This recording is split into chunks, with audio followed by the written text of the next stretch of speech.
Jehovah এদনে একটা বাগান তৈরি করেন।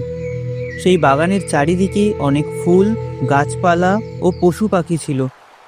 এরপর ঈশ্বর মাটি দিয়ে প্রথম পুরুষ আদমকে তৈরি করেন এবং তার নাকে ফু দেন।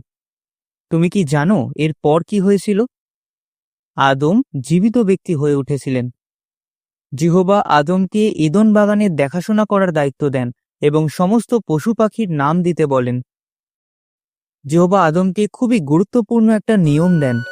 তিনি আদমকে বলেন, তুমি সব গাছের ফল খেতে পারো, শুধু একটা বিশেষ গাছের ফল খেতে পারবে না।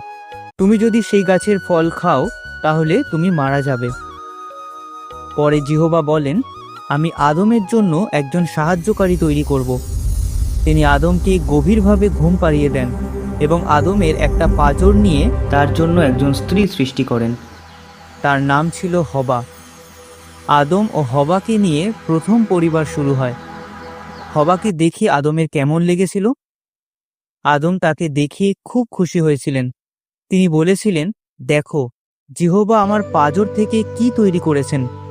তিনি আমার মতোই একজন মানুষ তৈরি করেছেন।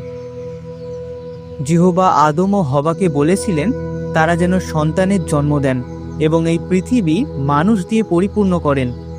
তিনি চেয়েছিলেন যাতে আদম ও হবা একসঙ্গে মিলে পুরো পৃথিবীকে পরমদেশ করে তোলেন আর আনন্দ সহকারে এই কাজ করেন।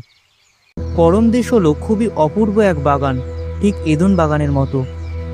কিন্তু ঈশ্বর যেমনটা চেয়েছিলেন তেমনটা হয়নি। কেন? পরের পাঠে এই বিষয়ে আমরা আরও জানতে পারব। যিনি মানুষ সৃষ্টি করেছেন তিনি শুরুতে তাদের পুরুষ ও নারী করে তৈরি করেছেন। মথি 19 অধ্যায় 4 পদ।